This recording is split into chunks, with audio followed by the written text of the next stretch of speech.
अक्सर लोग कहते हैं चेहरे का पर्दा नहीं है, कहाँ है ये वो।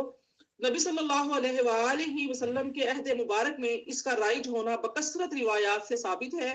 वाक़या इफ्क के मुतालिक अगर हम देखेंगे, वाक़या इफ्क पढ़ा है, उसमें हमने ये वाक़या पढ़ा था कि जैसे आयशा सिद्दीक़ा रज़ियल्लाहु ताला अन्हा का बयान जो नहायत मोतबर संदों से मरवी है, उसमें वो फरमाती है कि जंगल से वापस आकर जब मैंने देखा कि काफिला चला गया तो मैं बैठ गई और नींद का गलबा ऐसा हुआ कि वहीं पढ़कर सो गई। तो सुबह के वक्त सफवान बिन मुअत्तल रदी अल्लाह तआला जो सहाबी रसूल थे वहां से गुजरे तो दूर से किसी को पड़े हुए देखकर उधर ही आ गए।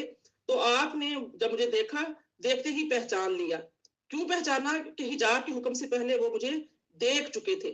तो मुझे पहचान कर जब उन्होंने इन्ना लिल्लाहि व इन्ना इलैहि राजिऊन पढ़ा, उसकी इस आवाज से मेरी आंख खुल गई और मैंने अपनी चादर से मुंह ढांक लिया। हमने ये हदीस, ये पूरा वाक्य इफ्क जो है, हमने बुखारी, मुस्लिम, अहमद बिन, यानी कि तमाम जितनी भी कुतुब हदीस हैं, वहां पर हमने इसका पूरे वाक्य को हदीस की रोशनी में पढ़ा है। तो उस वक्त आपने क्या किया, फौरन अपने चेहरे को छुपा लिया। तो इससे क्या बात पता चलती है कि ये जो चीज है चेहरे का भी पर्दा था।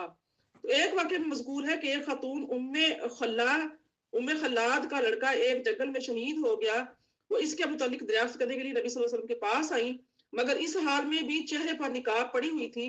तो बाद सहाबा ने हैरत के साथ कहा कि इस वक्त भी तुम्हारे चेहरे पर निकाब है, यानी बेटे की शहादत की खबर सुनकर तो एक माँ को तन बदन का होश नहीं रहता और तुम इसमें इत्मीनान के साथ बापर्दा आई हो। तो जवाब में कहने लगी, मैंने बेटा तो जरूर खोया है मगर अपनी हया तो नहीं खो दी। यह अबू दाऊद में वाक़या दर्ज है। तो ऐसे आयशा सिद्दीका की रिवायत है कि एक औरत ने पर्दे के पीछे से हाथ बढ़ाकर रसूलुल्लाह सल्लल्लाहु अलैहि वसल्लम को दरख्वास्त दी।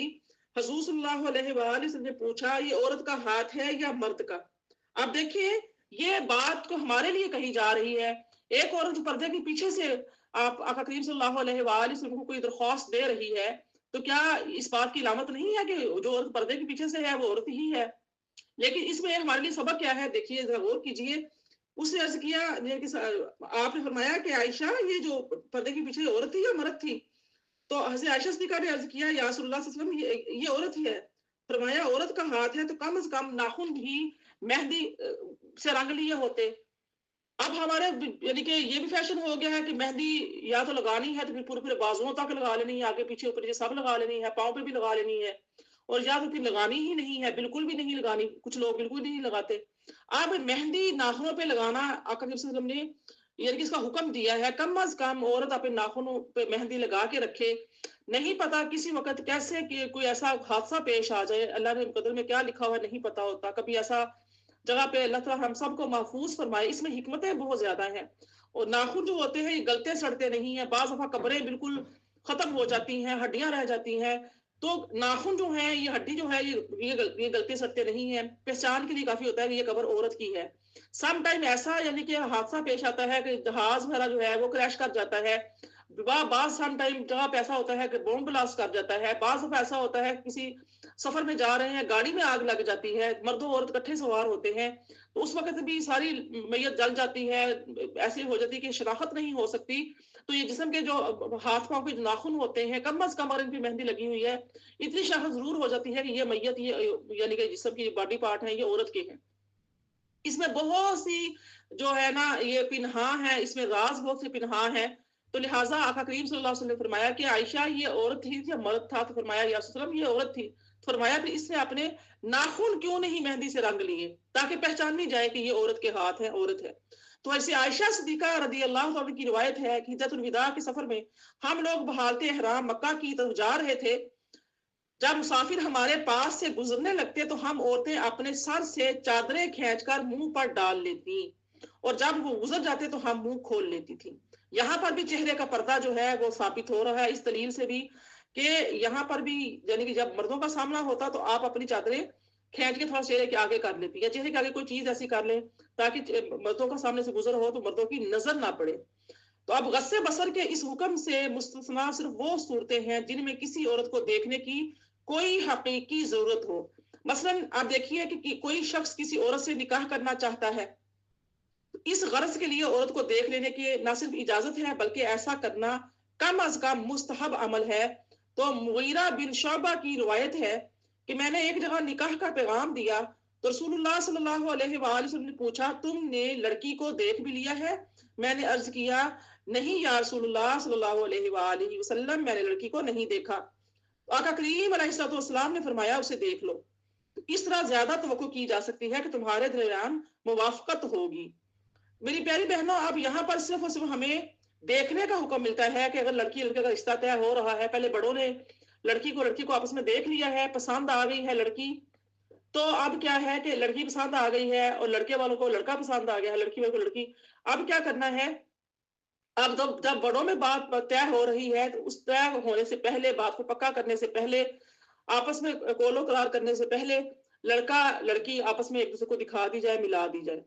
तन्हाई में नहीं, वालिदैन पास बैठ जाए, घर का कोई बड़ा पास बैठ जाए तो लड़के को बुला दिया जाए, मिला दिया जाए, लड़की बैठ जाए। या लड़की तन्हाई में भी अगर बैठती है तो आसपास बड़े जो है साइड पे मौजूद होने चाहिए और आपस में दूसरे से बात कर ले, पसंदीदगी नापसंदीदगी का इजहार कर ले। इतना ही है। अब हमारे मुआशरे में क्या हो गया है कि मंगनी और कर देते हैं, बात पक्की होती है तो फिर क्या होता है, बस मिलना मिलाना, मुलाकातें, लंबे लंबे फोन कॉल्स शुरू हो जाती हैं। ये शरीयत ने हराम करार दिया है। वो निकाह में नहीं आ गई, अभी वो ना महरम है। जो इतनी बात करने की शरीयत मुतहरा इजाजत नहीं देती कि लड़की को यानी कि इस तरीके से उससे बातचीत शुरू कर दी जाए और बातचीत रखी जाए, फिर मिलना मिलाना, तन्हाइयों में मिलना मिलाना, लड़के का आना जाना, बेतकल्लुफाना, ये सारी दरवाजे शरीयत मुतहरा बंद करती है। ये नाजायज है, ये हराम है। ऐसी कोई ऐसी मुलाकातें होती हैं, बात ऐसे बच्चे होते हैं, उम्रें छोटी होती हैं, जज्बाती होते हैं, कोई ना कोई ऐसे मुंह से बात निकाल देते हैं, आपस में बहस तकरार हो जाती है, रिश्ते टूट जाते हैं। फिर लड़की लड़का की मुलाकात इतनी हो चुकी होती है, एक दूसरे को दिल दिल दे बैठे हैं, दिल हार बैठे हैं, तो फिर बाद में परेशानियां, खुदकुशियों का तक परे कहाँ कहाँ तक आ जाती हैं। इसलिए सिर्फ शरीयत ने इतना सिर्फ खोला है दरवाजा कि आप लड़का एक नजर लड़की को देख ले और लड़की एक नजर लड़के को देख ले, बस इतना है। अब ये नहीं कि मुलाकातें शुरू करवा दी जाए और निकाह हो जाए। तो निकाह के लिए तो फिर बिल्कुल ही हराम है कि निकाह के बाद लड़का लड़की आपस में मुलाकात भी करें, क्योंकि आप दोनों को पता है कि हमारा निकाह हो चुका है, हमारा एक जायज रिश्ता बन चुका है।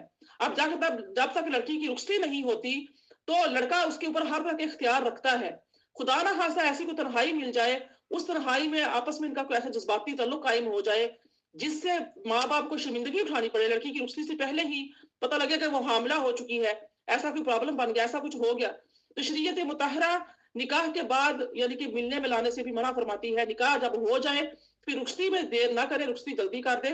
और किसी वजह से रुखसती नहीं कर रहे, फिर लड़के का लड़की का आपस में बेतकल्लुफाना, तन्हाई में मिलना, बाजारों में जाना, घूमना फिरना, इकट्ठे रहना, ये बाज दफा तलाक का सबब भी बन जाता है। तो इसलिए ये तमाम दरवाजे शरीयत मुतहरा बंद करती है। हमें ये बातें जहन में रखनी चाहिए। हज़रत अबू हुरैरा रज़ी अल्लाह तआला की रिवायत है कि एक शख्स ने कहीं शादी का पैगाम दिया तो नबी सल्लल्लाहु अलैहि वसल्लम ने फरमाया, जाबिर बिन अब्दुल्ला कहते हैं कि हुजूर सल्लल्लाहु अलैहि वसल्लम ने फरमाया कि लड़की को देख लो क्योंकि अंसार की आंखों में कुछ खराबी होती है। तो जाबिर बिन अब्दुल्ला कहते हैं कि हुजूर ने फरमाया कि तुम में से जब कोई शख्स किसी औरत से निकाह का ख्वास्तगार हो तो हत्ती इम्कान उसे देखकर ये इत्मीनान कर लेना चाहिए कि आया औरत में ऐसी कोई खूबी है जो उसके साथ निकाह की तरफ रागिब करने वाली हो। मुस्नद अहमद में अबू हुमैदा की रिवायत है कि हुजूर सल्लल्लाहु अलैहि वसल्लम ने इस गरज के लिए देखने की इजाजत दी, फला जुनाह अलैहि के अल्फाज में बयान किया, यानी ऐसा कर लेने में मजायका नहीं है। इसकी भी इजाजत दी कि लड़की बेखबरी में भी इसको देखा जा सकता है। इसी से फुकहा ने यह कायदा अखज किया है कि बजरूरत देखने की दूसरी सूरतें भी जायज हैं, मसलन तफ्तीश जराइम के सिलसिले में किसी मुश्तबा औरत को देखना, या अदालत में गवाही के मौके पर काजी का किसी गवाह औरत का देखना, या इलाज के लिए डॉक्टर्स का मरीजा को देखना। फर्ज करें आंखों में दर्द है, आंखें चेक करवानी है, या आपके दांतों में दर्द है, चेहरा खोलना पड़ गया, निकाब उठाना पड़ गया, या कोई ऐसी अदालत में कोई मुकदमा दायर है, आप बतौर गवाह मौजूद हैं, ऐसा कोई मामला, ऐसे कोई हादसा हो जाते हैं, आपको फोटो बनानी है पासपोर्ट के लिए, आप अपना चेहरा नंगा कर सकती हैं। लेकिन मेरी प्यारी बहनों, चेहरे का बिल्कुल भी ये हुक्म नहीं है कि यानी कि मेकअप करके, बनाव श्रृंगार करके, जीनत इख्तियार करके, चमकीले भड़कीले अबाए पहन कर, और वो भी तंग अबाए जैसे कमीजें पहने हुए होती हैं। अबाए का तो मकसद ही फौत हो जाता है। कमीज जो थी ये किस लिए थी? अबाया या गौन हम जो पहनते हैं, ये बड़ी चादर ओढ़ने का जो हुक्म है वो किस लिए था? कि जिस्म के आजाद छुप जाए, सीने का उभार जो है जो नजर ना आए। औरत की जो जिस्म है वो जीनत है, औरत की कलाई उसका सितर है, औरत से सर से लेके पांव तक सितर है। तो अब ये तो हुक्म नहीं है कि औरत जो है वो इस तरह के कलरफुल अबायस, चमकीले भड़कीले अबायस पहन रही है, फिर उसके वो भी तंग कर स्पेशल टेलर के पास जाके कमीज की तरह फिटिंग करवाती है, और उसकी चेस्ट सामने अलग नजर आ रही होती है, उसकी कमर, उसकी पसलियां, पीछे से हिप्स अलग नुमाया हो रहे होते हैं, ताकि बारात तक नुमाया हो रही होती है, और भी पीछे से बड़े बड़े जूड़े बांध के और सर के ऊपर लपेट लेती है। ये सारा हराम है। किसको खुश करने के लिए करते हैं? अगर अपने नफ्स को खुश करने के लिए कर रहे हैं, तो नफ्स को खुश करने के लिए तो अल्लाह पाक के हकामात हैं, उन पर अमल करना जरूरी है। कुरान पाक का जिक्र करें, कुरान पाक की तिलावत करें, अल्लाह पाक अल्लाह के रसूल का जिक्र सुने, अपने नफ्स को इस तरफ माइल करें। अपनी कब्र को क्यों खराब करती हैं? क्यों अपनी आहत को क्यों खराब करती हैं? क्यों अल्लाह पाक की नाराजगी को मोल लेती हैं? क्यों इस तरीके से गैर मर्दों को दावत देती हैं?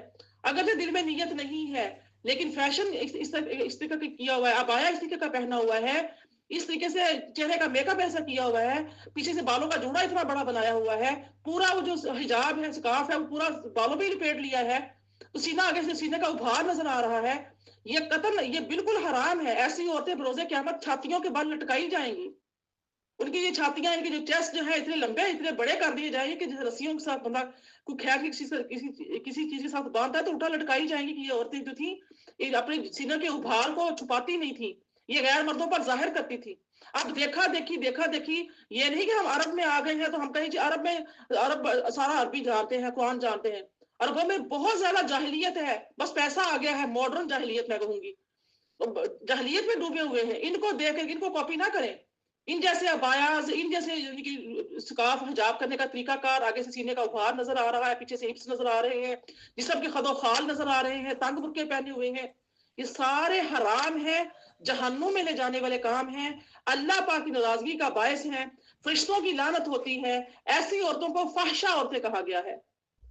काश के हम समझ जाएं, इस कुरान पाक को अब सुनाने का, ये टाइम फिक्स करने का, आप सबको जमा करने का मकसद ये है कि अल्लाह पाक हमें, मुझ समेत हम हिदायत याफ्ता हो जाएं, हम अपनी आखिरत की फिक्र कर लें, हम अपने कब्र की फिक्र कर लें कि कब्र में जब हमारी मैयत लाश लिपटी हुई कफन से जाएगी, हमारा मुंह तक बंद होगा, जब वो वहां पे दफन करके आ जाएंगे, हमारी हमारी घुटन हमें हो रही होगी। अब हम कहते हैं कि हमारा दम घुटता है, हम कैसे निकाब करें, या जो निकाब कर रहा होता है उसको टोकते हैं कि तुम कैसे इतनी हवस में, इतनी गर्मी में कैसे निकाब किया हुआ है।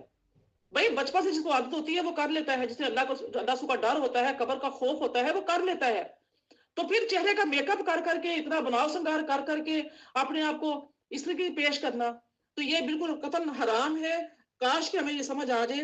तो गस्से बसर का जो हुक्म है, इसका मतलब यह है कि आदमी किसी औरत या मर्द के सितर पर निगाह ना डाले। नबी सल्लल्लाहु अलैहि वसल्लम का इरशाद है, कोई मर्द किसी मर्द के सितर को ना देखे और कोई औरत किसी औरत के सितर को ना देखे। अब यहाँ पर तो औरतें पार्लरों में जाके क्या कुछ नहीं करवा रही, कहाँ कहाँ पर जिस्म के किस बॉडी पार्ट पर, प्राइवेट बॉडी पार्ट जो होते हैं उनमें भी जाके खवातीन वैक्स करवा रही हैं, अपनी अनमैरिड बच्चियों को वहां पे ले जाकर वैक्सें करवाती हैं। इतनी बेहयाई हो गई हुई है। हालांकि हुक्म क्या है, जो आम बाजारों में फिरने वाली खवातीन होती हैं, जो बेपर्दा खवातीन होती हैं, उनसे भी बाहया, मोमिना, मुत्तकिया औरतों को बापर्दा रहने का हुक्म है। क्योंकि जो बाजारों में आम घूमते फिरने वाली औरतें होती हैं, जो चरब जबान औरतें होती हैं, एक बापर्दा औरत की कोई भी बात है, वो जाकर अपने शोहर को, अपने भाई को, अपने बाप को, अपने बेटे को, किसी भी अजनबी मर्द को, किसी के सामने भी वो उसका जिक्र कर देंगी, किसी कैसे भी कर देंगी, फला इतनी मोटी है, फला का जिस्म ऐसा है, फला की बॉडी ऐसी है, उनके हाथ पांव ऐसे हैं, उसका चेहरा ऐसा है, कैसी भी बात कर सकती है। बाज बातें ऐसे करती है कि ऐसा नक्शा बांधती है कि अगले बंदे के सामने कोई ना कोई वो एक खदो खाल वो नक्शा दिलो दिमाग में आ जाता है, एक ख्याली तस्वीर बन जाती है। तो यहाँ पर तो ये चीजें सब हराम है। तो ना कोई औरत किसी औरत को देखे। हाँ, औरत कोई ऐसी प्रॉब्लम है, डॉक्टर के पास जाना है, अपना सितर खोलना पड़ता है, दिखाना पड़ता है, डॉक्टर के पास जाके करना कराना, यानी कि वो एक अलग बात है। लेकिन आम तौर पे जैसे पार्लरों में जा जाके अपने जिस्म को नंगा कर करके ये वैक्स करवा रही हैं, बच्चियों को ले जाती हैं, वैक्स करवा रही हैं, करने वाली भी गुनाहगार हो रही हैं, करवाने वाली भी गुनाहगार हो रही हैं। सख्त हराम है, मना है। जब आपके सामने कोई भी हदीस दलाइल के साथ सामने आ जाए, एज ए मुस्लिम आपका हक बनता है कि इस्तिगफार करें फौरन, और उसी वक्त अपनी यानी कि गुनाहों से तौबा कर लें। फरमाया कोई मर्द किसी मर्द के सितर को ना देखे और किसी यानी कोई औरत किसी औरत के सितर को ना देखे। हज़रत अली रज़ी अल्लाह तआला की रिवायत है, आप फरमाते हैं कि हुज़ूर सल्लल्लाहु अलैहि वसल्लम ने मुझसे फरमाया, किसी जिंदा या मुर्दा इंसान की रान पर निगाह ना डालो। जिंदा या मुर्दा, ये जो थाइज होती हैं, रान पंजाबी में हम इसको पट कहते हैं, ये जो थाइज होती हैं, इन पर भी नजर ना डालो, जिंदा पर या मुर्दा पर। अब मुर्दा को नहलाते हुए सारी खवातीन चारों तरफ खड़ी हो जाती हैं। जिनको नहलाना है उन्हीं को नहलाएं, बापर्दा तरीके से नहलाएं, ना कि जो नहला रही है वो तो नहला रही है, बाकी ऊपर खड़ी ऐसी खड़ी देख रही है। ऐसे मर्दों का हाल है। तो फरमाया ना जिंदा को ना मुर्दा को। अबू दाऊद में, इब्ने माजा में यह हदीस मुबारक रकम की गई है। फरमाया शर्मगाहों की हिफाजत से मुराद क्या है? महज नाजायज शहवत रानी से परहेज ही नहीं है, बल्कि अपने सितर को दूसरों के सामने खोलने से भी परहेज है। मर्द के लिए सितर की हदूद नबी सल्लल्लाहु अलैहि वसल्लम ने नाफ से घुटने तक मुकर्रर फरमाई है। मर्द का सितर इसकी नाफ से घुटने तक है। और जो इस हिस्से में जिसम जो बीवी के सिवा किसी के सामने कसम खोलना हराम है। मर्द सिर्फ जो अपना सितर है बीवी के सिवा किसी के सामने नहीं खोल सकता, या डॉक्टर के पास कहीं खोलना पड़े या कोई ऐसा मामला पेश आ जाए तो एक अलग बात है। हजरत जरहद असलमी जो सहाबे सुफा में से थे, बहुत बड़े बुजुर्ग थे, वो रिवायत करते हैं कि रसूलुल्लाह की मजलिस में एक दफा मेरी रान खुली हुई थी, तो हुजूर सल्लल्लाहु अलैहि वसल्लम ने फरमाया कि क्या तुम्हें मालूम नहीं है कि रान छुपाने के काबिल चीज है? ये तिरमिजी में, अबू दाऊद में, मोता में ये जो हदीस मुबारक नकल की गई है। हज़रत अली की रिवायत है कि हुजूर सल्लल्लाहु अलैहि वसल्लम ने फरमाया कि अपनी रान कभी ना खोलो। सिर्फ दूसरों के सामने ही नहीं, तन्हाई में भी नंगा रहना ममनू है। नबी करीम सल्लल्लाहु अलैहि वसल्लम का इरशाद है कि खबरदार कभी नंगे ना रहो, क्योंकि तुम्हारे साथ वो हैं जो कभी तुमसे जुदा नहीं होते, यानी खैर और रहमत के फरिश्ते, सिवाय उस वक्त के जब तुम रफ़े हाजत करते हो या अपनी बीवियों के पास जाते हो। लिहाजा उनसे शर्म करो, उनका एहतराम मलहूज रखो। यह हदीस मुबारक बुखारी में, तिरमिजी में नकल की गई है। और एक हदीस में आका करीम सल्लल्लाहु अलैहि वसल्लम फरमाते हैं कि अपने सितर को अपनी बीवी और लोंडी के सिवा हर एक से महफूज रखो। लोंडियों का वक्त यहाँ पे दौर अब खत्म हो चुका है, तो बीवी के सिवा हर एक से महफूज रखो। तो जो साइल था उसने पूछा, और जब हम तन्हाई में हो तो नबी करीम सल्लल्लाहु अलैहि वसल्लम ने फरमाया कि अल्लाह तबारक व तआला का ज्यादा हकदार है कि उससे शर्म करे। यानी कि अल्लाह ताला का दिमाग में ख्याल रहना चाहिए, अल्लाह पाक के यानी कि ज़हन में खौफ होना चाहिए, डर होना चाहिए। इसी के से हज़रत अबू सईद खुदरी रदी अल्लाह ताला बयान करते हैं कि नबी सल्लल्लाहु अलैहि वसल्लम ने फरमाया कि तुम रास्ते में बैठो, बैठने से बचो। सहाबा ने कहा, या रसूलल्लाह, रास्तों में बैठने के सिवा तो हमारा गुजारा ही नहीं है, हम वहां बैठकर बातें करते हैं। तो आपने फरमाया, अगर तुम्हारे रास्तों में बैठना जरूरी है तो फिर तुम रास्तों का हक अदा करो। सहाबा ने पूछा, या रसूलल्लाह, रास्तों का हक क्या है? आपने फरमाया, अपनी नजरें नीची रखें, रास्ते से तकलीफ दे चीजों को दूर करना, सलाम का जवाब देना, नेकी का हुक्म देना और बुराई से रोकना। यानी कि अगर जमा होते हो, इकट्ठे होकर बैठते भी हो, तो क्या करो? अमर बिल मारूफ नहीं अनिल मुनकर का फरीजा अदा करो। अच्छी बातें करो, अच्छा नेकी का हुक्म दो, बुराई से रोको, मना करो, अगर तुम जमा होते ही हो। उस वक्त तो ना तो थे बड़े बड़े ड्राइंग रूम हुआ करते थे, ना इसी किसी होता था इकट्ठे कहीं बैठे हैं, जमा हुए हैं, वहीं खड़े होकर बातें करनी शुरू कर दी। आप तो बड़े बड़े बड़े मुकामात हैं मिलने मिलाने के। इसी किसी से अबू हुरैरा फरमाते हैं कि नबी सल्लल्लाहु अलैहि वसल्लम ने फरमाया कि अल्लाह ताला ने इब्ने आदम का जिना उसके हिस्से में लिख दिया है, जिसका वो ला महल्ला पाएगा, बस आंखों का जिना देखना है। ठीक है, आंखों का जिना देखना है, जुबान का जिना बात करना है, नफ्स का जिना क्या है? तमन्ना करना, ख्वाहिश करना है, और इसकी शर्मगाह उसकी तस्दीक या तकजीब करती है। सही बुखारी में है, सही मुस्लिम में है, सुनन अबू दाऊद में है, सुनन निसाई में हदीस मुबारक है। हज़रत जरीर बिन अब्दुल्ला रदी अल्लाह तआला बयान करते हैं कि मैंने रसूलुल्लाह से अचानक नजर पड़ जाने पर सवाल किया, तो आपने मुझे हुक्म दिया कि मैं फौरन नजर को हटा लिया करूं। इसलिए से अबू अमामा फरमाते हैं, रसूलुल्लाह ने फरमाया कि जो मुसलमान भी किसी औरत की तरफ पहली नजर डालकर नीची नजर कर लेता है, अल्लाह उसके लिए ऐसी इबादत पैदा करता है जिसमें हलावत होती है। अगर हम चाहते हैं हमारी इबादतों में खुशू व खुजू हो, हलावत हो, हम औरतें हैं या मर्द हैं, वो क्या करें? गस्से बसर से यानी कि बदनिगाही से परहेज करें, गैर नामहरम औरतों को और औरतें गैर मर्दों को ना देखें। इसी तरीके से हज़रत हुज़ैफा बयान करते हैं कि रसूलुल्लाह ने फरमाया नजर इबलीस के जहरीले तीरों में से है। यानी कि जो जहरीले तीरों में से एक तीर है, जिस शख्स ने अल्लाह के खौफ की वजह से इसको तर्क कर दिया, अल्लाह उसके दिल में ईमान की हलावत पैदा कर देगा। तो मेरी प्यारी बहनों, हज़रत अबू हुरैरा बयान फरमाते हैं क़यामत के दिन हर आंख रो रही होगी सिवाय उस आंख के जो अल्लाह के हराम की हुई चीजों को देखकर झुक गई, और सिवाय उस आंख के जो अल्लाह की राह में बेदार रही, सिवाय उस आंख के जिससे अल्लाह के खौफ से आंसू का एक नन्हा सा कतरा भी निकल आया। तो आज हम अल्लाह पाक की बारगाह में अल्लाह के खौफ से रोएंगे, अल्लाह से इस्तिग़फ़ार करेंगे कि बारी इलाह हमें मुआफ कर दे कि अगर हमें यानी कि अनजाने और ना यानी कि जाने और अनजाने में हमने ऐसा गुनाह किया, बेपर्दगी की, गैर मर्दों से हंस-हंस के बातें की, या बाहर बाजारों में जाते हुए ज़ीनत इख्तियार की, तो अल्लाह पाक हमें मुआफ फरमा। ये आयत नंबर 30 थी जिसका तर्जुमा मैंने आपके सामने पेश किया है।